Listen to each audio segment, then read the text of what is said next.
یہ ایک گاؤں کا منظر ہے جہاں لوگ کچے مکانوں میں رہا کرتے تھے۔ وہیں ایک چھوٹے سے گھر میں نورالین اپنے ایک چھوٹے بھائی اور بوڑھے باپ کے ساتھ رہتی تھی۔ اس کا باپ گلی گلی میں پاپڑ بیچا کرتا تھا۔ ایسے میں اس کا چھوٹا بھائی ابھی 4 کلاس میں تھا اور اس کو ہی کمانے کے لیے گھر سے باہر نکلنا پڑتا۔ وہ اکثر لوگوں کے گھروں میں کام کرتی، جس سے ان کا ماہانہ خرچ تو نکل ہی جاتا، مگر وہ اپنے بھائی کو زیادہ پڑھانا چاہتی تھی۔ وہ چاہتی تھی کہ وہ پڑھ لکھ کر کچھ بن جائے اور اس سے ان دونوں کی زندگی سنور جائے۔ وہ اپنے باپ کا سر فخر سے بلند کروانا چاہتی تھی۔ اس کی گوری رنگت، بڑی بڑی غزالی آنکھیں اور لمبے گھنے بال کسی بھی شخص کو اپنی طرف آسانی سے مائل کر لیتے، مگر نورالعین کی سادہ سی سوچ تھی، اس لیے وہ کبھی ان باتوں پر کان نہ دھرتی۔ وہ بس اپنے کام اور اپنی عزت کی حفاظت میں لگی رہتی۔ زندگی اپنی معمولی رفتار سے چل رہی تھی جب ایک دن گاؤں میں ایک نیا شخص آیا جو اپنے کاروبار کو پھیلانا چاہتا تھا۔ ایسے میں وہ بہت سی چیزیں سستے داموں یہاں کے لوگوں کو بیچ دیا کرتا تھا تاکہ وہ اپنی دکان میں مال ڈال سکے۔ اس کی اسی خوبی کے باعث بہت سے لوگوں کا اس کے پاس رش ہونے لگا تھا۔ جہاں وہ بہت سے لوگوں کی مدد بھی کیا کرتا تھا، لوگ اس کے جال میں پھنستے ہی جا رہے تھے، مگر وہ اس بات سے انجان تھے کہ وہ مکروہ شخص اصل میں تھا کون۔ اسے دوسرے گاؤں کے قریب ایک کوٹھے کے لیے نئی کلیوں کی ضرورت تھی۔ وہ اپنی شکار کے لیے گاؤں آیا تھا اور کافی لڑکیاں اس کے جال میں آ بھی گئی تھیں۔ اس سب میں نورالعین کا حسن اس کی نظر سے اوجھل نہ رہا۔ اب اصل مقصد اس کو اپنے ساتھ لے جانے کا تھا، کیونکہ اس ان چھوٹی لڑکی سے جتنی کمائی ہوتی تھی وہ باقی لڑکیاں مل کر بھی نہ کما پاتی۔ ایسے ہی ایک دن اس شخص کی نظر نورالعین کے باپ پر پڑی جب وہ اسے اپنی باتوں سے گھیرنے لگا۔ ارے محمد بخش، کب تک تم کام کرتے رہو گے؟ اب تو تمہارے بچوں کے کام کرنے کی عمر ہے۔ سنو بیٹی، شہر میں ایک بڑی فیکٹری ہے، وہاں لڑکیوں کو سلائی کا کام دیا جاتا ہے۔ اگر تم چاہو تو میں تمہیں لے چلوں، تمہارے ہنر کی بڑی قدر ہوگی وہاں، اور تم لوگوں کے حالات بھی بدل جائیں گے۔ کیا کہتے ہو محمد بخش؟ مناسب لگے تو آج رات اسے میرے ساتھ روانہ کر دینا۔ پورا دن سوچتے اس کے باپ سے کوئی بھی فیصلہ نہیں ہو رہا تھا۔ جب نورالعین نے انہیں سمجھایا تھا کہ اسی میں ان سب کی بھلائی ہے، کم از کم وہ اپنے چھوٹے بھائی کو زیادہ پڑھا تو سکیں گے۔ اپنی بیٹی کی باتوں سے مجبور ہو کر محمد بخش نے غربت کے ہاتھوں مجبور ہو کر اسے اجازت دے ہی دی۔ نورالعین کو کیا خبر تھی کہ یہ سفر اس کی زندگی کو اندھیروں میں دھکیل دے گا۔ انکل، باقی لڑکیاں کدھر ہیں؟ وہ ان کے ساتھ فرنٹ سیٹ پر بیٹھتے بولی۔ ڈرو مت، باقی لڑکیاں بھی جائیں گی، مگر انہیں ہفتے بعد لے جاؤں گا۔ تمہیں کام کی اشد ضرورت ہے، اس لیے تمہیں ابھی لے جا رہا ہوں۔ وہ گاؤں سے گاڑی نکالتے بولا تو وہ کچھ مطمئن ہوئی۔ شہر کا سفر شروع ہوا تو راستے میں گاڑی اچانک ایک سنسان جگہ پر عالیشان پرانی طرز کے بنے گھر کے سامنے رکنے پر نورالعین نے فوراً گھبرا کر پوچھا، یہ کون سی جگہ ہے؟ یہ تو سنسان ہے۔ فیکٹری تو شہر میں ہے نا؟ وہ شخص بھیڑیا سے ہنسی چہرے پر سجائے بولا۔ ارے نا لڑکی، تو فیکٹری میں نہیں، آج سے یہاں اپنا جسم بیچے گی اور مجھ جیسے مردوں کا دل بہلاؤ گے۔ وہ یار کہکا لگاتے بولا تو یہ سن کر نورالعین کی روح کانپ گئی۔ اس نے دروازہ کھولنے کی کوشش کی مگر سب بے سود۔ وہ آدمی جلد ہی اسے نشہ اور کپڑا سنبھا کر بے ہوش کر چکا تھا۔ جب اسے ہوش آیا تو اس نے خود کو ایک کمرے میں پایا۔ سر درد سے پھٹ رہا تھا، آنکھوں کے سامنے سے دھندلاہٹ چھٹی تو دیکھا کمرے میں کہے لگا گانا بجانے والے ساز اور طوائفوں کی کھنکھناتی ہنسی کی آوازیں آ رہی تھیں۔ وہ کانپتے ہوئے اٹھی اور دروازے کی طرف بڑھی، مگر باہر گارڈز کھڑے تھے۔ ارے یہ تو ٹوٹا ہے، ٹوٹا خوب بکے گی، یہ ہاتھوں ہاتھ ملائی ہے ملائی، ایک طوائف نے عیاری سے کہا۔ تو یہ جملہ سن کر نورالعین کی ٹانگوں سے جان نکل گئی۔ وہ اچانک چیخنے لگی تھی، ہاتھ جوڑ کر التجا کرنے لگی تھی۔ نہیں، رحم کرو، پلیز رحم کرو، میں ایسی نہیں ہوں، میرے بابا کے پاس جانے دو مجھے۔ وہ لرزتی سسکتی آواز میں بولی، مگر اس کی آواز زور سے بجتے میوزک اور ہنسی کے شور میں دب سی گئی تھی۔ ارے لڑکی، زیادہ نخرے مت کر، یہاں لڑکیاں روتی نہیں ہیں، بس سسکیاں لیتی ہیں۔ ایک طوائف اس کا منہ تھامتے اسے حقیقت سے روشناس کرواتی بولی۔ نہیں، میں نہیں ہوں ایسی گندی عورت، مت پکارو مجھے اس نام سے۔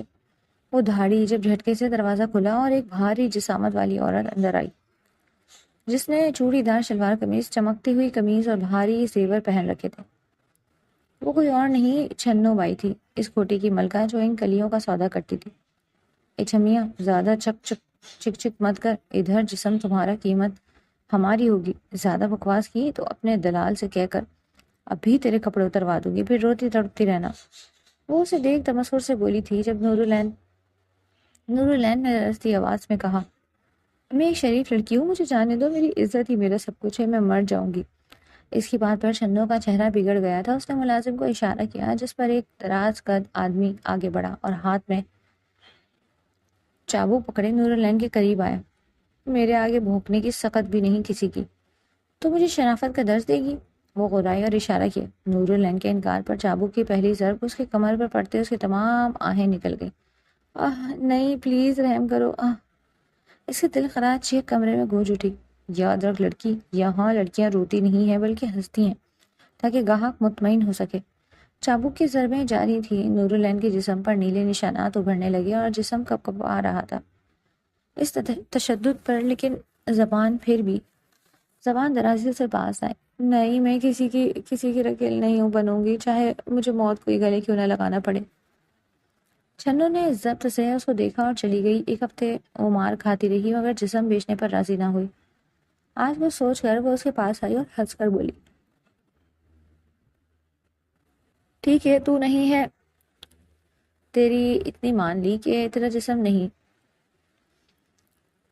بیچوں گی، ابھی کسی سے ذرا جوان ہو جا، مگر تب تک تو سب کو اپنی آواز اور نوخیز بدن کے جلوے دکھا کر رجھائے گی، سمجھی؟ ورنہ تیرا باپ کس طرح مرا یہ تجھے معلوم بھی نہ ہوگا۔ اس کی بات پر نور العین کا دل کانپ اٹھا۔ کتنے ظالم لوگ تھے یہ! نور العین نے آنسو پوچھتے دل نے نفی کی تھی، مگر گھر والوں کو بچانا بھی تھا۔ اس نے اب کی بار ان کے آگے سر جھکا دیا۔ میں رقص کر لوں گی، ان کو بخش دو۔ ان کے جواب پر چھنوں کے لبوں پر فاتحانہ مسکراہٹ پھیل گئی۔ شاباش، یہی سمجھداری ہے، گھر والوں کی جان پیاری ہے نا؟ اب دیکھ کیسے تجھ سے مردوں کو رجھاتی ہوں۔ اگلے دن سے نور العین کو رقص کی تربیت دی جانے لگی۔ کوٹھی کی ایک پرانی طوائف اسے آنکھوں سے اداکاری، جھومنا، سرکنا، تھرکنا سکھا رہی تھی۔ آج جب وہ رقص کی پریکٹس کر رہی تھی تو اس کے پاؤں میں لرزش واضح تھی اور آنکھوں میں بار بار نمی ابھر رہی تھی۔ آج اس کا پہلا رقص تھا۔ وہ جانتی تھی کہ یہ سب اس کی عزت کا سودا کرنے کی پہلی سیڑھی ہے، مگر اس نے دل میں فیصلہ کر لیا تھا کہ یہاں سے بھاگ کر ہی رہے گی۔ میں کسی کو خود کی بولی نہیں لگانے دوں گی۔ ابھی صرف یہی صورت ہے، رقص کے طریقے ہی انہیں ٹالنا ہوگا، پھر کوئی دن دیکھ کر فرار ہو جاؤں گی، اس نے دل ہی دل میں کہا۔ وہ دل ہی دل میں اللہ سے فریاد کر رہی تھی کہ مجھے یہاں سے نجات دے میرے مالک، اور مجھے ان درندوں سے محفوظ رکھنا۔ آج اس کو بھرپور طریقے سے تیار کیا گیا نیم برہنہ چولی، جس کا گلا تقریباً 20 بیک لیس تھا، آدھی انگلیاں بازو، پنڈلیوں تک آتا لہنگا اور سر پر ٹکا فینسی دوپٹہ اس کے حسن کو آتشہ بنا رہا تھا۔ اف، قیامت لگ رہی ہے، قیامت! نہ جانے کتنوں کے تن بدن میں آگ لگائے گی تو۔ ایک دلدل نے اندر آتے کہا اور اسے زبردستی لے جا کر اسٹیج پر کھڑا کر دیا جہاں اندھیرا تھا۔ جیسے ہی میوزک چلا اس کے پاؤں حرکت میں آ گئے تھے۔ اس کے ایک ایک قدم کے ساتھ لوگوں کے دل منہ کو آ رہے تھے۔ ہر کوئی اسے اپنی گود میں لینا چاہتا تھا، مگر وہ ہر کسی کی پہنچ سے بہت دور معلوم ہوتی تھی۔ اف، اس ملائی کو چکھنے کا دل کر رہا ہے، کتنا دودھیا بدن ہے، کیا مال ہے، نہایت گرم، اف کیا کچی کلی ہے۔ ایسی کئی آوازیں تھیں جو اسے اپنے کانوں میں پگھلتی شیشے کی مانند انڈیلتی ہوئی محسوس ہو رہی تھی۔ جیسے ہی اس کے تھرکتے قدم رکے، ایک دم اس پر پیسوں کی برسات شروع ہو گئی تھی۔ ہر کوئی اس پر پیسے برسا رہا تھا۔ اگر یوں کہا جائے کہ وہ پیسوں میں نہا گئی تھی تو غلط نہ ہوگا۔ چھنو بھائی تو خوشی سے پاگل ہونے کے قریب تھی۔ اس کی آنکھوں سے آنسو پلکوں کی باڑ توڑ کر باہر آنے والے تھے، اور وہ پتھر مورت بنی کھڑی تھی جب چھنو بھائی کی آواز پورے کوٹھے میں گونجی تھی کہ کون لگائے گا اس کی پہلی گولی۔ یہ آواز تھی یہ سورہ اسرافیل۔ اسے معلوم نہ ہو سکا۔ وہ جھٹکے سے آنکھیں اٹھا کر اس کو دیکھنے لگی جس نے اس کے ساتھ اتنا بڑا دھوکہ کیا۔ وہ اس کو یہاں یہ کہہ کر لائی تھی کہ وہ صرف رقص کروائے گی، مگر اب وہ اس کا سودا کرنے والی تھی، اسے ایک رات کے لیے کسی بھی مرد کے ساتھ بیچنے والی تھی۔ ایسا کیسے ممکن تھا؟ اس نے اپنے قدموں کو اٹھانا چاہا مگر اس کے قدم آگے بڑھنے سے انکاری تھے۔ ہر کوئی اس کی بولی لگا رہا تھا جو اس کے جسم میں نشتر کی طرح پیوست ہو رہے تھے۔ اسے لگا وہ اپنا ہوش کھوتے ہوئے یہیں گر جائے گی۔ جو 50 لاکھ کی بولی لگاتی، کسی کی کڑکدار آواز نے سب کو ساکت کر دیا۔ وہ شخص کوئی اور نہیں بلکہ شاہ نواز راجپوت تھا، ایک مشہور بزنس مین جسے یہاں دیکھ سب کو صاف سونگ گیا۔ وہ کبھی کبھی یہاں محفل میں رقص دیکھنے آتا تھا، مگر اس ڈرپوک چڑیا نے اس کا دل جیت لیا۔ یہ آپ کی ہوئی، چنو بائی چلاتے ہوئے بولی اور اسے دھکا دے دیا راجپوت شاہ نواز کی طرف، جو اس کے سینے کی زینت جا بنی۔ ایک رات کے لیے اس کچی کلی کا انمول تحفہ آپ کے لیے۔ اسی بات سنتے وہ اس کا ہاتھ تھامتے وہاں سے نکلتا چلا گیا۔ دیکھیے میں طوائف نہیں ہوں، اگر آپ کو ہم بستری ہی کرنی ہے تو کسی اور سے کریں، مگر پلیز مجھے جانے دیں، یہ لوگ مجھے اغوا کر کے لائے ہیں۔ وہ اس راجپوت کے آگے ہاتھ جوڑے سسک رہی تھی جو اسے گہری نظروں سے دیکھ رہا تھا۔ کوٹھے میں رہ کر تم کہہ رہی ہو تم پاک ہو؟ واہ، جھوٹ بولنے میں تمہارا کوئی ثانی نہیں لڑکی، مگر میں بھی راجپوت ہوں۔ نہیں میں طوائف نہیں ہوں، نہ ہی میں اپنا جسم بیچتی ہوں۔ پھر آپ کیوں میرے جسم سے کھیلنا چاہتے ہیں؟ ہاتھ مت لگائیں مجھے۔ وہ اس بزنس مین کے آگے ہاتھ جوڑے سسک رہی تھی۔ یہ ایک طوائفوں کا اڈا ہے جہاں ہر طوائف اپنے من پسند مرد سے اپنا جسم بیچ کر اس کا دل بہلاتی ہے، اور تم کہہ رہی ہو تمہیں عزت چاہیے؟ وہ ایک جھٹکے میں اسے گود میں بٹھاتے ہوئے بولا کہ اس کی جان لبوں کو آئی تھی۔ یہ سوچ ہی سہانے روح تھی کہ اب اس کی بھی عزت نیلام ہونے والی تھی۔ بھاری قیمت ادا کر کے خریدا ہے تمہیں، اب بستر پر بھی نہ لٹاؤں تمہیں تو تف ہے مجھ پر۔ وہ اسے گاڑی میں پھینکتے اپنے فارم ہاؤس لے جاتے ہوئے بولا تھا۔ پورے راستے وہ روتی رہی اور شاہنواز کے ماتھے پر بل سجے رہے۔ آخرکار گاڑی سے اترتے اس نے نور العین کو باہوں میں بھرا اور کمرے میں لے گیا۔ دیکھیں مجھے جانے دے ورنہ آپ کے ساتھ اچھا نہیں ہوگا، وہ ایک ایک قدم پیچھے لیتی بولی۔ مجھے دھمکی دے رہی ہو تم، جسے ہر کوئی آنکھ ملا کر بات کرنے سے بھی ڈرتا ہے؟ خاصا جگرا ہے تم میں۔ خیر، وہ وہاں بیٹھتے ہوئے بولا، اب بتاؤ کوٹے تک کیسے پہنچی؟ وہ سگار سلگائے بولا جب اس نے ایک ایک بات سنائی تھی۔ پلیز مجھے ان سے بچا لیں، میں آپ کے آگے ہاتھ جوڑتی ہوں، میں نے دیکھا ہے وہ لوگ آپ سے ڈرتے ہیں، پلیز مجھے ان سے بچا لیں، بدلے میں آپ جو کہیں گے میں مانوں گی۔ وہ لرز سے لہجے میں کہہ کر سسکی، جو مرضی۔ وہ آگے آتے اسے قریب لاتے بولا، اسے کچھ بھی سمجھنے کا موقع دیے بغیر وہ اسے گردن پر جھکا اور جگہ جگہ معطر کرنے لگا۔ اس کا وزن برداشت نہ کرتے وہ اس سمیت بیڈ پر گری، جبکہ ہر جگہ اس کے تشدد کے نشان اس کی سفید گردن پر نمایاں ہونے لگے تھے، اور کچھ ہی دیر میں وہ درد کی سخت برداشت نہ کرتے دنیا جہان سے غافل ہوئی۔ راجپوت شاہ نواز نے اس کے جسم میں حرکت نہ ہوتے دیکھ اوپر اٹھ کر اسے دیکھا تو اسے بے ہوش دیکھ اس کی تیوری چڑھی۔ اے لڑکی آنکھیں کھولو، تم یوں بے ہوش نہیں ہو سکتی، اتنا قریب آ کر مجھے پیاسا چھوڑنا چاہتی ہو؟ اس لڑکی کی اتنی ہمت کہ تم میرے بستر پر میرے لطف اندوز ہونے سے پہلے بے ہوش ہو گئی۔ اس کی سزا میں تمہیں اچھے سے ہوش میں دوں گا میری جان، اور تب تم پچھتاؤ گی اپنے بے ہوش ہونے پر۔ وہ اس کے بے ہوش دل نشیں وجود کو تکتے ہوئے بولا تھا جس نے پہلی بار اس جیسے مرد کو اپنی طرف مائل کیا تھا، وہ عورت ذات سے ہمیشہ دور جانے والا۔ آج پہلی بار کسی عورت کی قربت پانا چاہتا تھا، مگر وہ بے ہوش ہو کر اسے دغا دے چکی تھی۔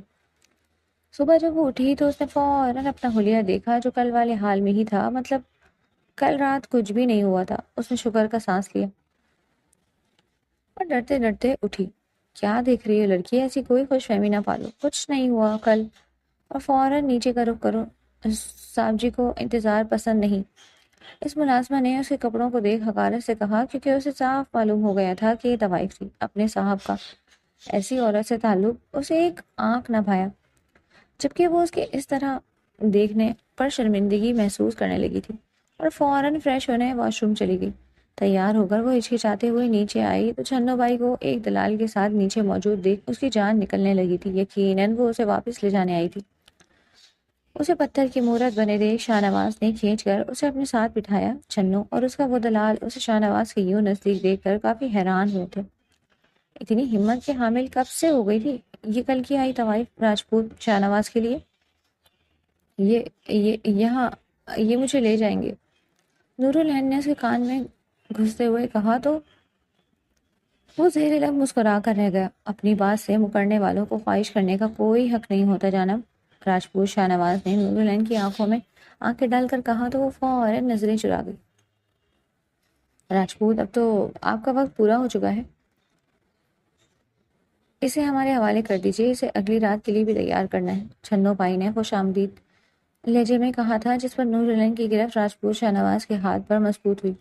چھنو بھائی کیا کہہ سکتے ہیں، مگر میری منظور نظر تمہارے ساتھ جانا نہیں چاہتی، اس لیے میں اسے تمہارے ساتھ بھیجنے کا ارادہ نہیں رکھتا۔ شاہ نواز نے نور العین کو اپنے نزدیک کھسکاتے کہا تو وہ کسمسا کر رہ گئی۔ کیا مطلب راجپوت؟ میں کچھ سمجھی نہیں۔ وہ بوکھلا گئی تھی۔ اس کی حاکمانہ انداز پر کیا وہ اس سونے کی چڑیا کو اس کے ہاتھ سے چھیننا چاہتا تھا؟ ایسا تو ممکن نہ تھا۔ بنی بنائی کھیر ہاتھوں سے جانے کا ڈر تھا۔ مطلب صاف ہے اب سے یہ تمہارے کوٹھی کی زینت نہیں بنے گی، کیونکہ یہ میری منظور نظر بن چکی ہے۔ اس پر میری مہر لگ چکی ہے، اور جس چیز پہ میری مہر لگ جائے وہ میں کسی اور کو نہیں بخشتا۔ یہ تم بھی جانتی ہو اچھی طرح۔ وہ اس کو دیکھتے ہوئے کڑے لہجے میں بولا، چھنو بھائی کے ہاتھوں سے توتے کیا سب کچھ اڑ چکا تھا۔ ایسا نہیں ہو سکتا راجپوت، آپ ایسا کیسے کر سکتے ہیں؟ یہی لڑکی تو ہماری کمائی کا باعث بنے گی، آپ اسے کیسے لے جا سکتے ہیں؟ وہ رو دینے کو ہوئی۔ یہ کہنے سے پہلے تمہیں مر جانا چاہیے تھا ذلیل عورت، تمہاری سزا اس سے بھی بدتر ہونی چاہیے۔ نورالعین کے ایک دم آگ بگولا لہجے میں اس طرح کہنے پر راجپوت شاہ نواز نے دلچسپی سے اس کے تاثرات دیکھے۔ پلیز ان کو دھکے مار کے یہاں سے نکال دیجیے، میری اس اذیت کا باعث ہے۔ اس کی آنکھوں میں آنسو دیکھ نہ جانے شاہ نواز کے دل کو کچھ ہوا تھا۔ تبھی اس نے اپنی خاص ملازم بخش کو اشارہ کیا، جنید تم نے سنا نہیں، فالتو چیزوں کو اس فارم ہاؤس سے باہر پھینکو۔ اس کے کہنے کی دیر تھی کہ بخش نے فوراً ان دونوں کو دھکے دے کر باہر پھینکا، اور ان کی جاتے ہی راجپوت شاہ نواز نورالعین کو کندھے پر لاد کر کمرے میں لے آیا۔ وہ بیڈ پر پٹھا، اب تمہاری میری منظور نظر جو کل نہ ہو سکا، اس کی سزا میں آج تمہیں ہوش کے عالم میں دوں گا۔ اس نے اپنے کرتے کے بٹن کھولتے کہا تھا، نہیں پلیز مجھے جانے دو، دور رہو مجھ سے۔ اس سے پہلے کہ وہ اس پر جھکتا وہ نشے سے بے ہوش ہو کر گر پڑا۔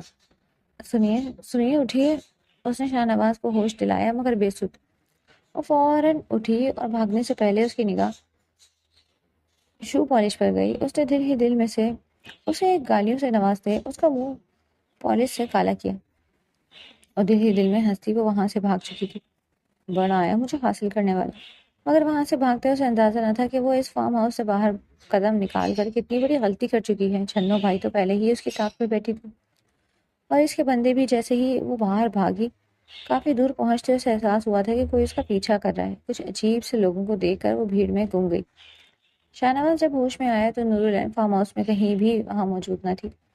اف لڑکی، کیا کر دیا تم نے میرے چہرے کا؟ تمہیں چھوڑوں گا نہیں، مجھے فوراً اس کا پتہ ڈھونڈ کر دو۔ کیسے آدمی ہو تم لوگ؟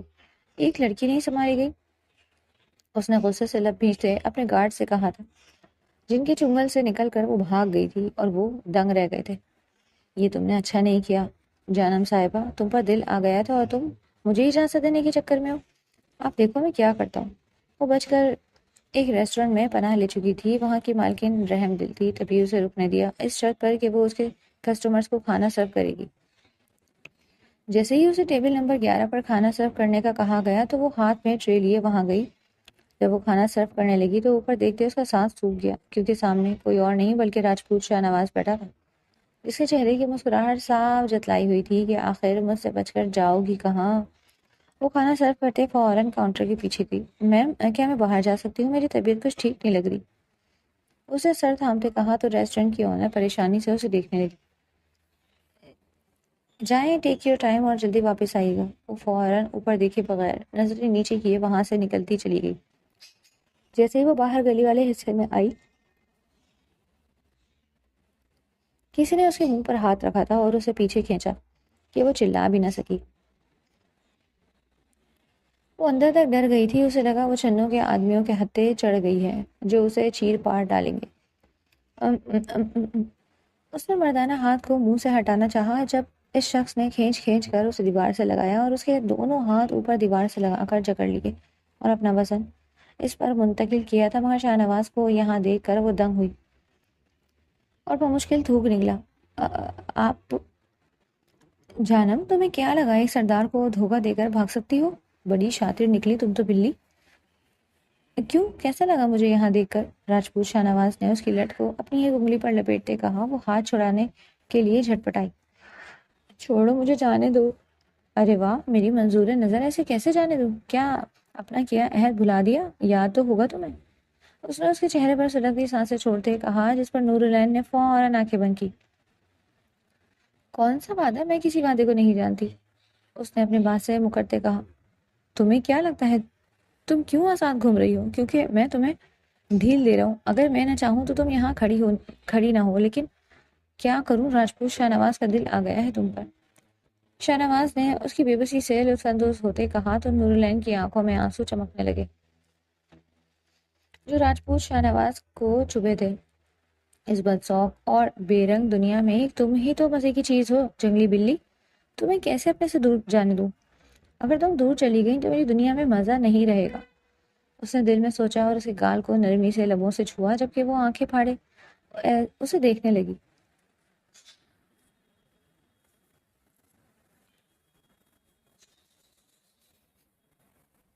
دیکھ لو، اگر تم میرے ساتھ رضامندی سے چلو گی تو چھنو جیسی ڈائن سے بچ جاؤ گی جو تمہارے خون کی پیاسی ہے، کیا کہتی ہو؟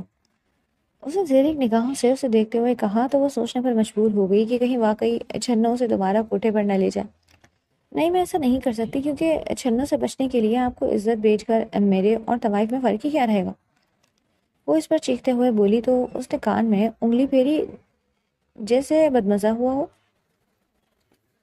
دیکھتے ہیں تم کب تک مجھ سے بھاگتی ہو۔ شاہ شاہنواز نے اس کے قریب ہوتے کہا تو وہ اسے دھکا دیتی وہاں سے بھاگ گئی تھی۔ آج چھنوں کے بندے جو چھان بین کرتے اس ریسٹورنٹ میں بھی پہنچ گئے تھے اس کے پیچھے لپکے، جبکہ وہ جس حالت میں وہاں تھی وہاں کے بیک ڈور سے بھاگی تھی۔ بھاگتے بھاگتے وہ سڑک کے کنارے جھاڑیوں کے رستے سے جنگل میں داخل ہو چکی تھی۔ یہاں درخت ہی درخت اور خاردار جھاڑیاں تھیں۔ وہ بھاگ رہی تھی اندھا دھند بغیر کسی چیز کی پرواہ کیے۔ چپل تو کہیں پیچھے کر گئی تھی، پتھریلے راستے کی وجہ سے چھوٹے چھوٹے اور کئی نوکیلے پتھر اس کے پیروں میں گھس کر اس کے پاؤں لہولہان کر چکے تھے۔ کئی دفعہ ٹھوکروں کی وجہ سے اس کے پاؤں کونیاں اور ہتھیلیاں چھل چکی تھیں۔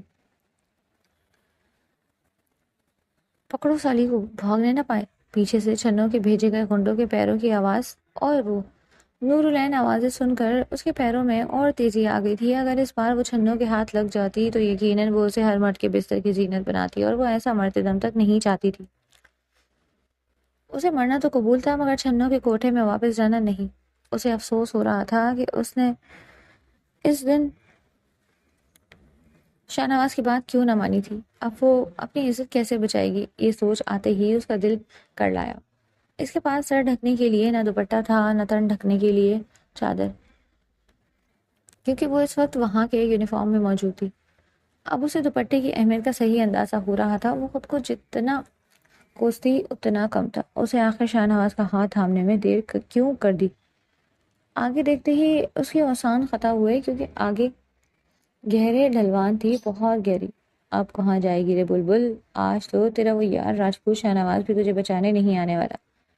اب تیرا کریا کرم ہم اپنے ہاتھوں سے کریں گے۔ ان سبھی کے منہ سے ہوس ٹپک رہی تھی۔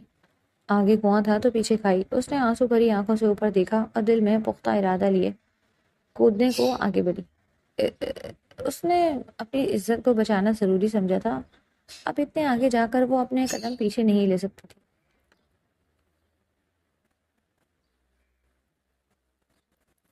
ایک گولی کی آواز پر وہ چیخ پڑی اور گرنے کے بجائے کسی نے اسے کھینچ کر اپنے آغوش میں لیا تھا۔ شاہ نواز اسے بےتاب نظروں سے دیکھ رہا تھا۔ کیا حال ہو گیا تھا اس کملی لڑکی کا؟ کہا بھی تھا کہ اس کا ہاتھ تھام کر اس کے ساتھ آ جائے مگر اس کو اپنی عزت زیادہ عزیز تھی۔ وہ سر جھٹک کر رہ گیا اور اسے اپنے قریب کھینچا۔ جسے دیکھتے نورالعین کی آنکھوں میں سکون جھلکا تھا اور اگلی ہی پل وہ بے ہوش ہو چکی تھی اور شاہ نواز کی جان لبوں پر آئی تھی۔ اس نے قہر بھرے انداز میں پیچھے دیکھا تھا اور اپنے بندوں کو اشارہ کیا تھا کہ اسے یہ گنڈے اپنے تہہ خانے میں چاہیے۔ مجھے چھوڑ دو، مجھے جانے دو۔ ہمیں یہ سب کرنے کو چنو بائی نے کہا تھا، خدا را مجھے بخش دو۔ ان بندوں کی دہائیاں عروج پر تھیں، ان کے چہرے پر موت کا خوف بخوبی دیکھا جا سکتا تھا۔ سامنے سے آتے شخص کو دیکھتے ہی ان پر لرزاں طاری ہو گیا تھا، زبان دنگ تھی جبکہ پسینہ ٹپکنے لگا۔ انہوں نے خوف محسوس ہوتا بھی کیوں نہ اپنی موت کو سامنے دیکھ لی تھی۔ اس نے نیچے آتے ایک اشارہ کیا تھا اور اس کے ایک اشارے کرنے پر اس کے بندوں نے ان گنڈوں کے سارے مین پوائنٹ کاٹ دیے تھے، جس پر وہ چیختے چلانے لگے، جو میری عزت پہ ہاتھ ڈالتا ہے میں اسے زندگی گزارنے کے قابل نہیں چھوڑتا۔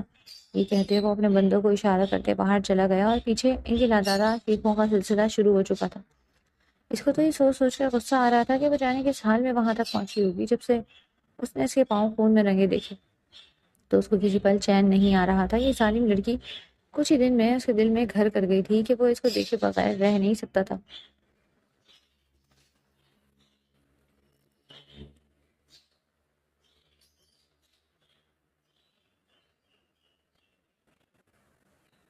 روز اس کی ایک جھلک دیکھنے کے لیے جاتا تھا، مگر اس کے سامنے کبھی آیا نہیں کیا تھا۔ مگر آج جب اسے اطلاع ملی کہ گنڈے اسے اٹھا کر لے جانے والے ہیں تو وہ فوراً پہنچ چکا تھا، مگر آنے میں تھوڑی دیر ہو گئی تھی۔ جب بھی وہ اپنے پاؤں زخمی کر بیٹھی، جس کی سزا اس نے ان گنڈوں کو اچھے سے دی تھی، اب اس کا رخ اس کمرے کی جانب تھا جہاں وہ بیڈ پر ہوش و خرچ سے بیگانہ پڑی تھی۔ مگر کچھ ہی دیر پہلے اسے ہوش آیا تھا جب وہ اپنا سر تھامے بیڈ پر بیٹھی تھی۔ شاہ نواز کو اپنے قریب خطرناک ارادوں سے آتے دیکھ وہ پیچھے ہونے لگی تھی، جبکہ وہ جھٹکے سے اپنی شرٹ اتارتا اس کے اوپر جھکا۔ ام ام پلیز پلیز مجھے جانے دے دو، اس نے گھومتے سر کے ساتھ اٹکتے ہوئے کہا تو شاہ نواز نے اسے پیچھے کی جانب دھکا دیا۔ آج تمہیں میں احساس دلاؤں گا کہ تمہاری ہر ایک دھڑکن پر، ایک سانس پر، ہر ایک حصے پر صرف میرا شاہ نواز کہا کے تو میں ایسا شامل ہوں گا کہ تمہاری روح میں سما جاؤں گا، اور تمہیں چھوڑنے کا تصور میں نے کب کا چھوڑ دیا۔ دل تمہارے پر اٹک کر رہ گیا ہے، اب تمہیں مجھ سے جدائی موت ہی دلوا سکتی ہے۔ خود کو ہمیشہ کے لیے میری دسترس میں لانے کے لیے تیار کر لو جانم۔ اس نے نور العین پر جھکنا چاہا تو سسک کر اس کو دھکا دیتی اسے روک گئی۔ پلیز اگر آپ کو یہی کرنا ہے تو مجھ سے نکاح کر لیں، مجھے میری نظروں میں مت گرائیں۔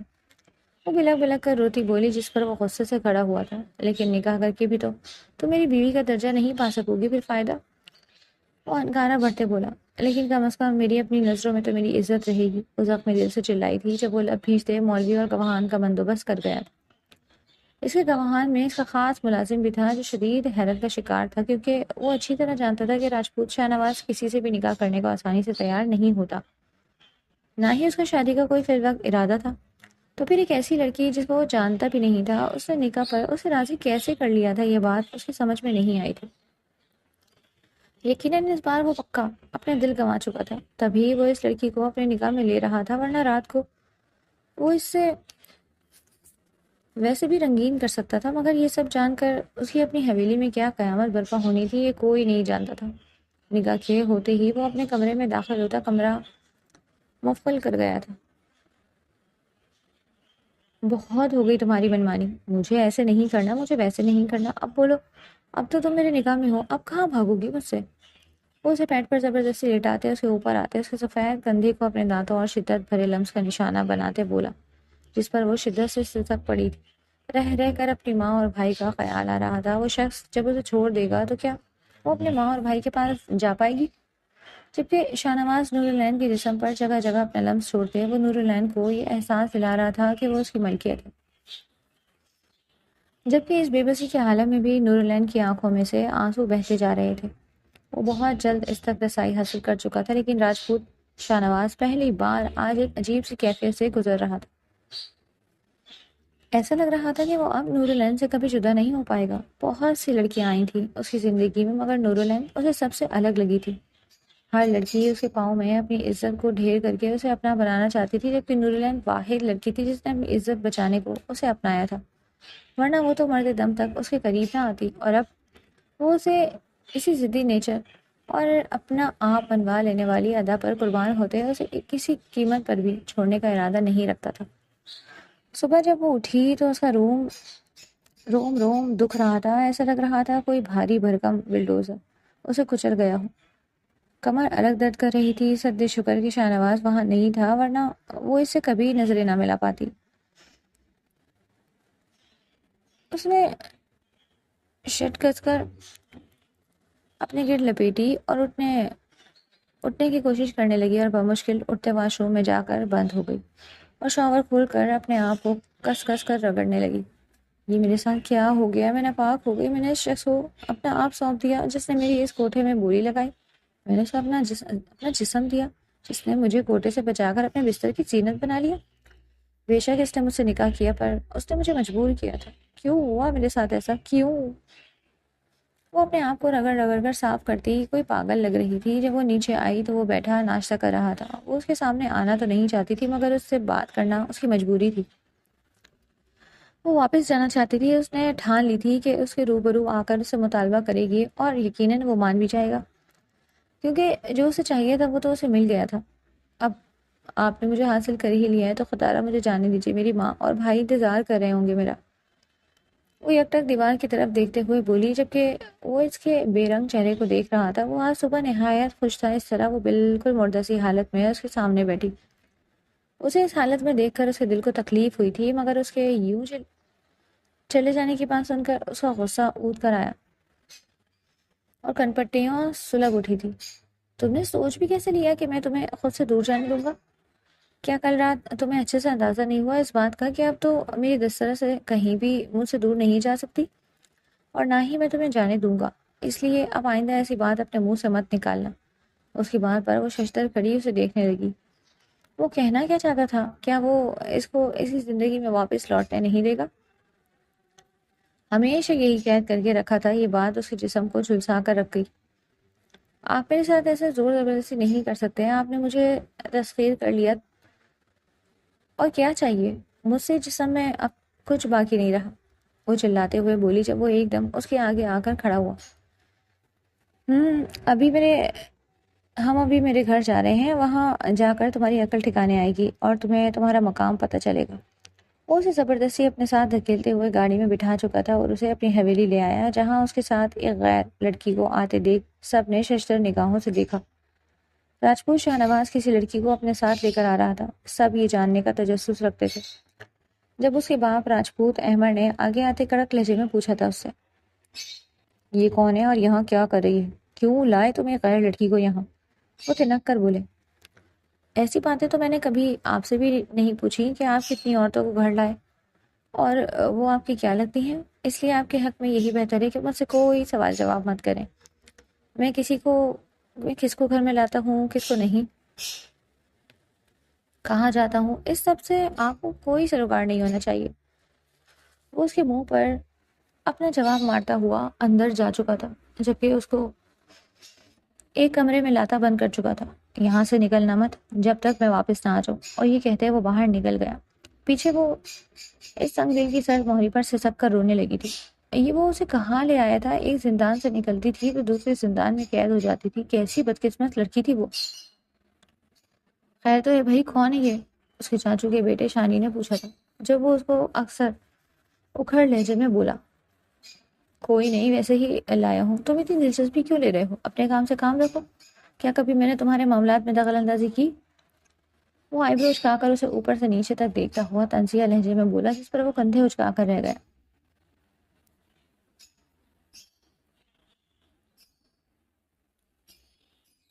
ظاہر سی بات ہے، آپ کے بغل میں کسی حسین عورت کو پہلے کبھی دیکھا جو نہیں تھا، اس لیے پوچھ بیٹھا تھا تجسس کے ہاتھوں مجبور ہو کر۔ مگر اگر آپ کو اچھا نہیں لگا تو کوئی بات نہیں، بس یہ بتا دیجیے کیا وہ لڑکی آپ کے لیے اہمیت کی حامل ہے یا نہیں؟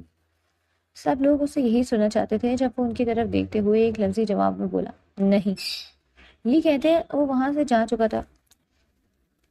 اس کی کوشش تھی کہ کوئی بھی اس لڑکی کی جانب اتنا اٹریکٹ نہ ہو، اگر وہ یہ کہہ دیتا کہ ہاں وہ اس کے لیے اہمیت کی حامل ہے تو یقیناً وہ سب ہاتھ دھو کر اس کے پیچھے پڑ جاتے اور اس سے بدلہ لینا چاہتے، مگر وہ ایسا نہیں چاہتا تھا۔ تبھی اس کو انکار کر آیا تھا۔ وہ چاہتا تھا کہ وہ ان لوگوں کے اندر رہے اور بھاگنے کی کوشش نہ کرے، مگر وہ کیا جانتا کہ وہ اس کو یہاں لا کر اور زیادہ مصیبت میں ڈال چکا ہے۔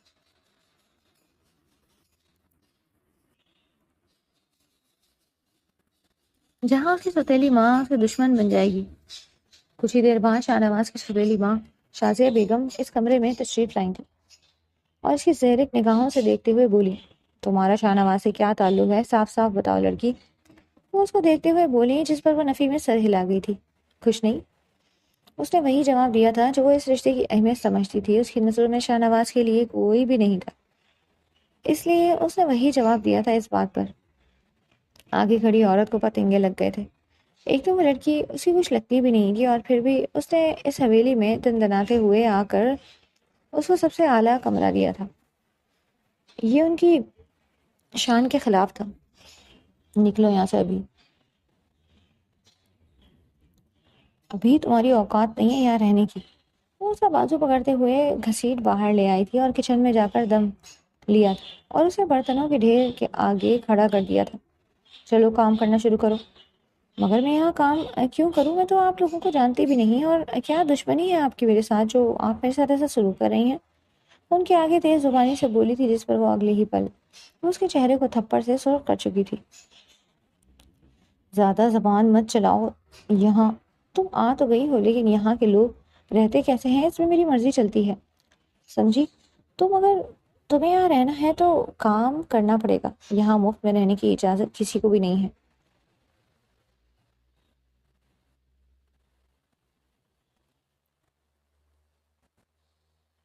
وہ اس کے بال دبوچے بولی تھی کہ کئی آنسو پلکوں کے باڑ توڑتے اس کے چہرے پر بہہ نکلے، اور وہ صبح سے لے کر شام تک برتنوں کے ڈھیر کو دھونے لگی۔ برتن دھوتے دھوتے اس کی انگلیاں سرخ پڑ چکی تھی، جبکہ پوروں سے خون بہہ نکلا تھا۔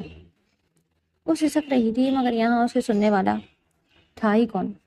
وہ ظالم تو اسے حویلی میں لا کر بھول ہی گیا تھا، نہ جانے کہاں تھا۔ اگر وہ جان جاتا تو اس کا رویہ کیسا ہوتا، وہ سوچ کر رہ گئی۔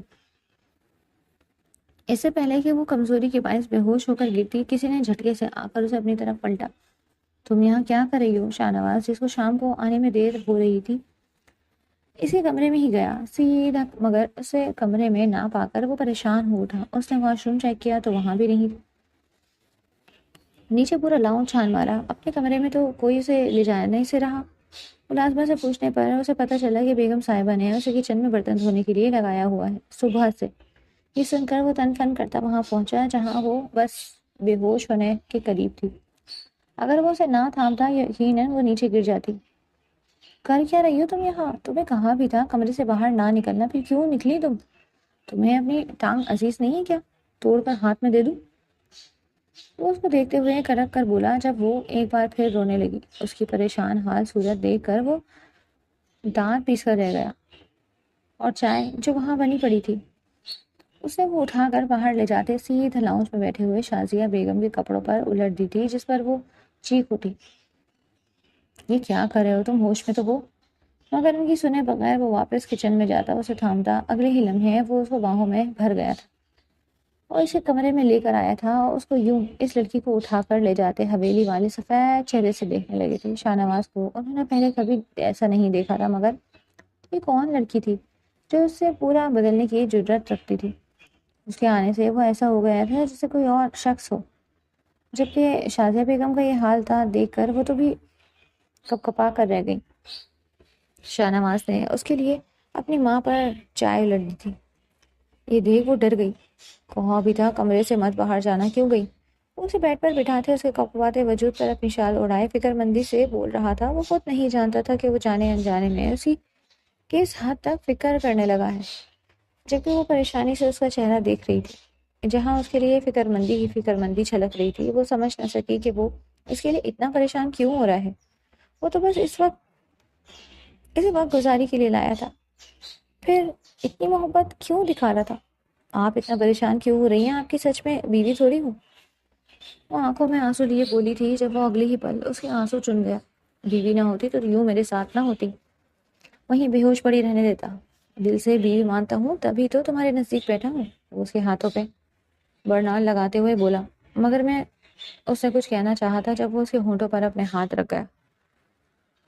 کچھ مت کہو، میں جانتا ہوں تم کس حالات سے گزر کے یہاں آئی ہو، مگر میرا مقصد تمہیں زخمی کرنا نہیں ہے بلکہ تمہارے زخموں پر مرہم رکھنا ہے، سمجھی تم؟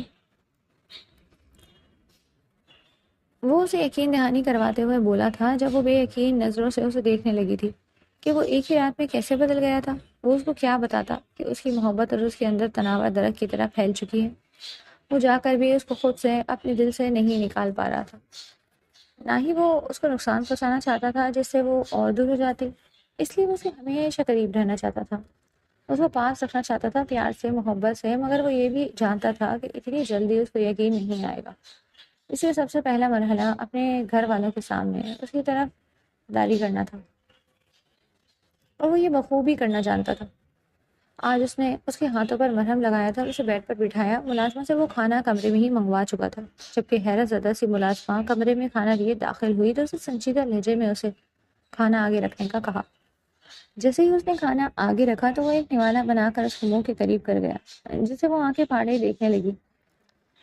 اب ایسے کیا دیکھ رہی ہو؟ کھانا ٹھنڈا کرنا ہے کیا؟ صبح سے تم نے کچھ نہیں کھایا، تمہیں کیا لگتا ہے تم مجھے خود نہیں بتاؤ گی تو کیا مجھے بھی پتہ نہیں چلے گا؟ تمہاری زبان صرف میرے آگے ہی چلتی ہے، میں اچھی طرح جانتا ہوں۔ ان سے تو تم نے کھانے کا کہا نہیں ہوگا، اور ان سرد مہر لوگوں نے خود تمہیں کھانا دیا نہیں ہوگا، اس لیے چپ چاپ یہ کھانا کھاؤ، شاباش۔ وہ اس کو پچکارتے ہوئے بولا تھا تو کئی آنسو اس کی آنکھوں سے نکلتے چہرے پر بہہ نکلے، اور گلے میں بھی آنسوؤں کا گولا اٹکنے لگا تھا۔ اس نے بامشکل ہی صحیح اپنا منہ کھولا تھا جس میں وہ نوالا ڈال گیا تھا۔ ایسے کئی چھوٹے چھوٹے نوالے بنا کر اس کے منہ میں ڈالتا گیا، اور کب وہ اسے کھانا کھلا چکا تھا اسے خبر ہی نہ ہوئی۔ وہ اس میں اتنی کھو چکی تھی کہ اسے اندازہ نہ تھا کہ اب وہ یک ٹک اسے دیکھ رہا ہے، مگر وہ منہ کھولے اگلے نوالے کا انتظار کر رہی تھی۔ جبکہ کھانا ختم ہو چکا تھا، اس کی اس ادا پر شاہ نواز کے لبوں پر ہنسی آئی تھی۔ اس کے چہرے پر ہنسی دیکھ کر وہ اچنبے سے ہنسی کا مطلب سمجھنے لگی تھی۔ جب اس نے پلیٹ کی طرف دیکھا جہاں کھانا ختم ہو چکا تھا، اپنی اس حرکت پر وہ خام مخواہ شرمندہ ہوئی تھی کہ یہ اس نے کیا کر دیا تھا۔ کانوں کے پیچھے بال اڑس سے وہ اسے نہایت کیوٹ لگی تھی، جس پر اس نے کھانے کی پلیٹ ٹیبل پر رکھی تھی اور اسے اپنے ساتھ لٹایا۔ وہ ہڑبڑا سی گئی تھی اس کی اتنی نزدیکی پر۔ تو کیا وہ پھر اس پر اپنا زور جمانا چاہتا تھا؟ مگر اس کو کچھ نہ کرتے دیکھ کر اب وہ ٹکر ٹکر اس کا چہرہ دیکھنے لگی تھی۔ کیا ایسے کیا دیکھ رہی ہو؟ تمہیں کیا لگا میں تمہارے ساتھ پھر سے؟ وہ معائنہ خیزی سے بولا، جس پر وہ سرخ چہرے سے نفی میں سر ہلا گئی اور اس کے سینے میں اپنا چہرہ چھپا گئی تھی۔ وہ اس کا سر تھپکنے لگا تھا۔ وہ جانتا تھا کہ یہ گہری نیند میں چلی جائے گی، پھر ہی جا کر وہ گھر والوں کا علاج کرے گا۔ اس کا سر تھپک تھپک کر سلاتے وہ جلد ہی اسے نیند میں بھیج چکا تھا۔ اس کو آرام سے بیٹھ پر منتقل کرتے وہ نیچے گیا جہاں رات تک وہ لوگ جاگتے رہتے تھے۔ اب بھی وہ سب لاؤنج میں بیٹھے ٹی وی دیکھ رہے تھے جب وہ ایک دم ان کے آگے جا کر کھڑا ہو گیا۔ آپ سمجھتی کیا ہے خود کو؟ کیا آپ اس گھر کی ملکہ ہیں؟ وہ اپنی ستیلی ماں کے سامنے جا کر کھڑا ہوتے ہوئے بولا۔ اس کے باپ نے 2 شادیاں کر رکھی تھی۔ پہلی بیوی سے شاہ نواز پیدا ہوا تھا، جبکہ جلد ہی وہ دوسری شادی بھی کر چکے تھے جس کا دکھ ان کی پہلی بیوی سے نہ سہ پائی، اور شاہ نواز کے 5 سال کے ہوتے ہی وہ اس دنیا سے چلی جا چکی تھی۔ یہ وہی جانتا تھا کہ یہ سال اس نے اس حویلی میں کیسے کاٹے تھے۔ اپنے باپ کی رنگین مزاجی سے وہ اچھی طرح واقف تھا، اور اب وہ نہیں چاہتا تھا کہ اس کی ستیلی ماں نے جیسے اس کا بچپن خراب کیا ہے ویسے ہی وہ اس کی بیوی کی آنے والی زندگی بھی خراب کرتی۔ اگر انہوں نے ایسا کیا تو وہ جلد ان کا کوئی نہ کوئی انتظام کر دے گا۔ وہ سوچ چکا تھا۔ اس کی بات پر سارے اسے دیکھنے لگے۔ کہنا کیا چاہتے ہو تم؟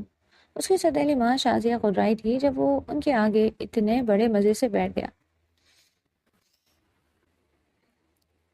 اگر آپ کو یاد نہیں ہے تو میں آپ کو یاد دلا دیتا ہوں کہ یہ میری حویلی میرے دادا میرے نام کر کے گئے ہیں۔ اگر آپ کو اس حویلی میں رہنا ہے تو میرے مطابق رہنا ہوگا۔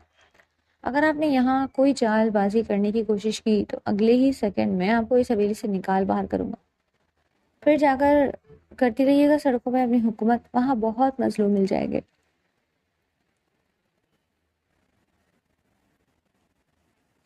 آپ کو آپ کی طرح کے جو آپ کی غلامی کر سکے۔ وہ ان پر کس کر طنز کے نشتروں کے وار کرتے ہوئے بولا تھا، جس پر وہ بلبلا اٹھی۔ تمہاری ہمت کیسی ہوئی؟ تم نہیں جانتے کہ تم مجھ سے مخاطب ہو؟ تمہاری ماں ہوں میں، ایسے کیسے بات کر سکتے ہو تم مجھ سے؟ وہ کھڑے ہوتے ہوئے دھاڑی تھی جب وہ ان کے قریب آیا تھا۔ اس کا لہجہ اتنا زہر خندق تھا جس نے اس کی رگ رگ میں زہر بھر دیا تھا۔ آپ کو کیا لگتا ہے کیا میں نہیں جانتا کہ میری ماں کا قتل کیسے ہوا تھا؟ وہ اس کے جسم سے سانس کھینچتا ہوا بولا تھا جب وہ خوف کے زیر اثر اسے دیکھنے لگی۔ اگر آپ کو لگتا ہے کہ میری ماں طبی موت مری ہے تو آپ کی بہت بڑی خام خیالی ہے۔ وہ کیسے مری تھی میں اچھی طرح جانتا ہوں۔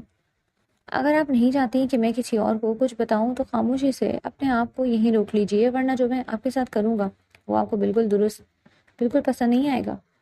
یہ کہتے ہوئے وہ وہاں سے جا چکا تھا، جبکہ سب شرزر نگاہوں سے ان کو دیکھنے لگے تھے کہ کیا راجپوت احمد کی بات پہلی بیوی کا قتل شازیہ بیگم نے ہی کیا تھا؟ جبکہ وہ سفید پڑتے چہرے سے نفی میں سر ہلانے لگی۔ پاگل ہو گئے، جھوٹ بول کر گیا ہے سب کے سامنے، مجھے برا بنانا چاہتا ہے۔ اس لڑکی کی طرفداری جو نہیں کی میں نے سب کی طرف۔ وہ سفید چہرہ لیے اٹھ کر اندر جا چکی تھی کیونکہ وہ نہیں چاہتی تھی کہ یہ راز فاش ہو۔ اس لیے انہوں نے سوچ لیا تھا کہ اب وہ اس کے اور اس کی بیوی کے معاملات میں مداخلت نہیں کرے گی۔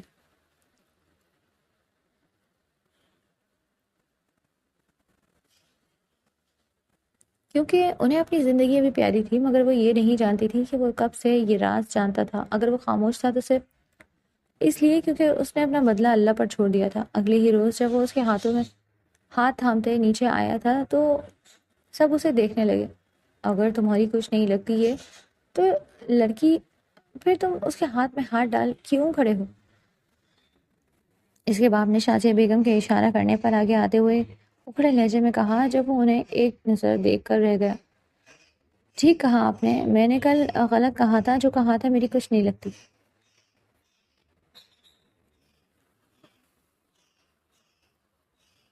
مگر اب واضح کر رہا ہوں، یہ بیوی ہے میری، اس لیے آپ پر بھی فرض ہے اس کی عزت کریں، ورنہ اگلے سردار ہونے کے ناطے میں یہ تک بھول جاؤں گا کہ آپ میرے باپ ہیں۔ وہ ان پر واضح کرتا ہوا بولا تھا اور اسے کرسی کھینچ کر وہاں بٹھایا اور اس کے لیے کھانا نکالنے لگا، ایسے جیسے وہ سب لوگ وہاں ہیں ہی نہیں، جبکہ باقی سب حیرت سے آنکھیں پھاڑے اس کا یہ انداز دیکھ رہے تھے جو بالکل بیوی کا غلام لگ رہا تھا، جبکہ اپنے اوپر سب کی نظریں محسوس کر اس کا کھانا تک مشکل ہو گیا۔ وہ کھانا کھا ہی نہیں پا رہی تھی جب وہ اس کے کان میں سلگتی سرگوشی کرتے ہوئے بولا، اگر تم یہ کھانا خود کھا لو گی تو تمہارے لیے ایک انعام ہے، اور یقین جانو وہ تمہیں بہت پسند آئے گا۔ وہ اس کی آنکھوں میں آنکھیں ڈالتے ہوئے بولا تھا، جبکہ اس کی آنکھوں کو پڑھتے اس نے نہ چاہتے ہوئے بھی اس کی بات پر عمل کیا تھا، کیونکہ اب جو وہ کہنے لگا تھا اس کو اس کی ہر ایک بات پر یقین ہونے لگا تھا کہ وہ سچ ہی کہہ رہا ہوگا۔ اس نے کھانا کھایا تو ساتھ ہی کھانا کھاتے اسے لے کر نکل چکا تھا۔ کہاں جا رہے ہیں؟ کیا آپ مجھے اس کوٹے پر واپسی نہیں چھوڑنے جا رہے؟ وہ خوف کے زیر اثر اسے دیکھتی ہوئی بولی جب وہ اس کی طرف دیکھنے لگا۔ تو میں اب جان بسنے لگی ہے میری، بھلا تمہیں میں کیسے اس گندی جگہ پر بھیج سکتا ہوں جہاں میں خود جانے کا تصور نہیں کرتا؟ میں سوچتا ہوں اگر میں اس روز وہاں نہیں جاتا تو کبھی تمہیں اس گند سے نکال نہیں پاتا۔ تمہارے ہی ذریعے خدا مجھے براہ راست پر لایا ہے، اور اب میں تمہیں تمہاری تمام خوشیاں دوں گا۔ وہ اس کے ماتھے پر اپنے لب رکھتے ہوئے بولا تھا تو وہ کسمسا کر رہ گئی۔ تو پھر آپ کہاں لے کر جا رہے ہیں مجھے؟ وہ چاہتے ہوئے بولی تھی کہ وہ اسے بار بار سوال کرنے پر برا نہ مان جائے۔ جب وہ خاموشی سے گاڑی ڈرائیو کرنے لگا تھا، اس کے بار بار پوچھنے پر بھی اسے کچھ نہیں بتایا تھا، جس پر وہ منہ پھلا کر بیٹھ چکی تھی۔ اس کی اس انداز پر اسے بہت ہنسی آئی تھی، مگر وہ ضبط کر کے رہ گیا تھا کیونکہ وہ اس کا سرپرائز خراب نہیں کرنا چاہتا تھا۔ جیسے ہی وہ گاؤں آئے تھے، اپنی جان پہچان کی گلیاں محسوس کر کے اس کی آنکھیں نم ہوئی۔ اس نے بے یقینی سے جھٹکے سے پلٹتے شاہ نواز کا چہرہ دیکھا، جس پر وہ کندھے اچکا گیا۔ کیا آپ مجھے میرے اپنے گھر لے کر آئے ہیں؟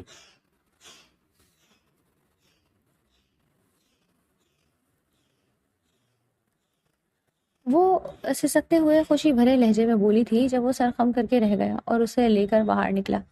اس کے قدم اٹھنے سے انکاری تھے۔ اگر اس گھر والوں نے اسے قبول نہ کیا تو وہ اس کی سوچ آتے ہی وہ بری طرح ڈر گئی۔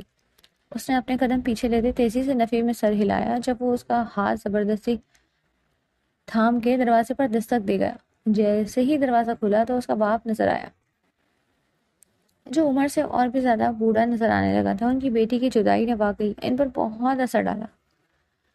جب چشمے سے دیکھتے انہوں نے اپنی بیٹی کو پہچانا، پہلے تو وہ بے یقین کھڑے رہے اور پھر اگلے ہی لمحے وہ اسے اندر کھینچ کر اپنے سینے سے لگا چکے تھے اور زور زور سے رونے لگے تھے۔ کہاں چلی گئی تھی میری بیٹی؟ میں تیرے لیے کتنا تڑپا، تو جانتی بھی ہے۔ ہمیں بعد میں معلوم ہوا تھا کہ وہ آدمی فراڈ تھا اور تجھے دھوکے سے لے گیا۔ میں بہت پچھتایا، جانتی ہے کتنا یاد کیا تجھے، تڑپتا رہا، خود کو کوستا رہا کہ آخر کیوں کام کے سلسلے میں نے تجھے بھیج دیا۔ میں بہت برا ہوں، بہت برا، تو مار مجھے۔ وہ اس کے ہاتھوں سے اپنی منہ پر تھپڑ مارتے بولے جب وہ ایک دم ان کے ہاتھ جھٹکتی ہوئی انہیں سینے سے لگا گئی اور بلک بلک کر رونے لگی تھی۔ بابا، میں نے آپ کو بہت یاد کیا۔ ان کو روتے سن کر اس کا چھوٹا بھائی زبیر بھی باہر بھاگ آیا اور اپنی بہن کو صحیح سلامت دیکھ کر خوشی سے وہ بھی اسے آ لپٹا اور رونے لگا۔ ابھی تم کہاں چلی گئی تھی؟ ہم نے تمہیں بہت ڈھونڈا۔ اس کے ساتھ لپٹے ہوئے وہ سسکتے ہوئے بولی تھی۔ اب میں آ گئی ہوں نا، کہیں نہیں جاؤں گی، وہ ان کی طرف دیکھتے بولی جب اس کے باپ نے جھٹکے سے اسے خود سے دور کیا تھا۔ تو ٹھیک ہے، تو ہے نا تیری عزت پر کوئی حرف تو نہیں آیا؟ سنا تھا کہ اس نے لڑکیوں کو لے جا کر کوٹھے پر بھیج دیا، تو پھر تو وہاں سے نکلی کیسے؟ وہ بے یقین سی بولی جب اس کی نظر اپنے ساتھ کھڑے اپنے خوبرو شوہر پر گئی تھی، جس نے نہ صرف اسے کوٹھے سے بچایا تھا بلکہ اسے اپنی عزت بنایا۔ اور یہ کون ہے؟ کیا یہ بھی انہیں لوگوں میں سے ہے؟ وہ ڈرتے ہوئے بولے جب وہ نفی میں سر ہلا گئی۔ وہ فوراً سے شاہ نواز کا بازو تھاما۔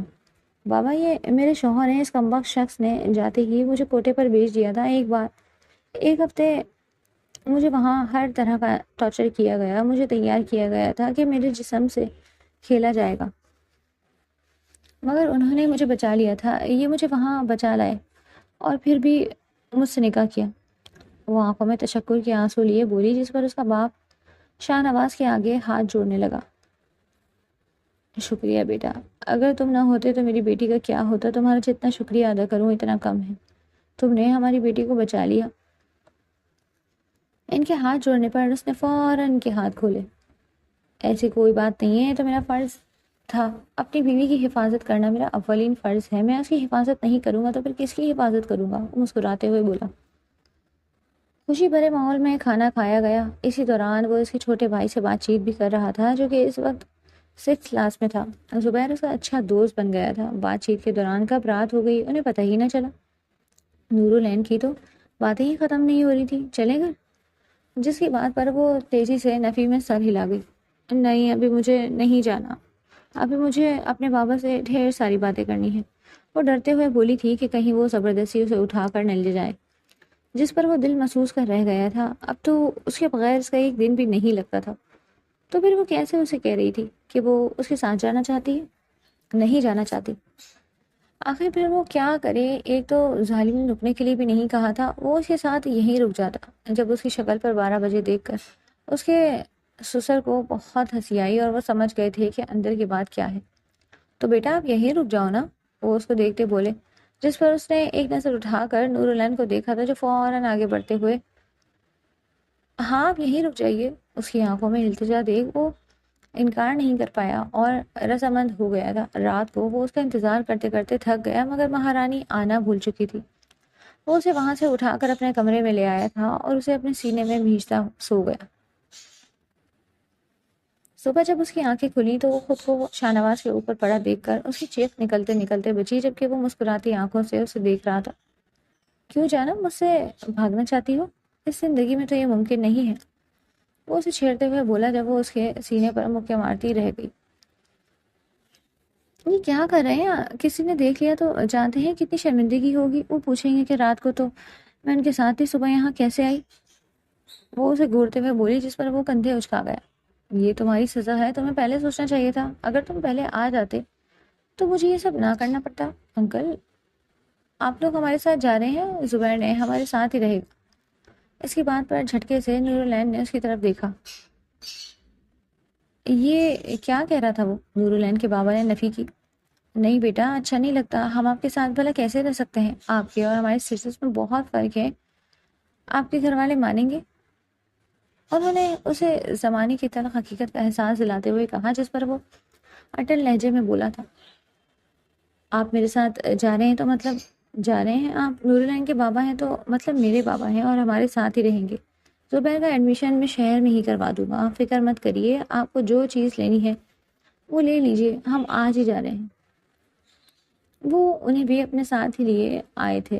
ان کو دیکھ کر حویلی والوں نے منہ بنایا تھا، مگر وہ لوگ شاہ نواز کے خلاف نہیں جا سکتے تھے، کیونکہ وہ اس گاؤں کا سردار ہونے کے ساتھ ساتھ اس گھر کا بھی مالک تھا۔ اس لیے جو لوگ چاہتے تھے کہ وہ یہاں رہیں، وہ خاموشی سے اس کی بات مان گئے تھے۔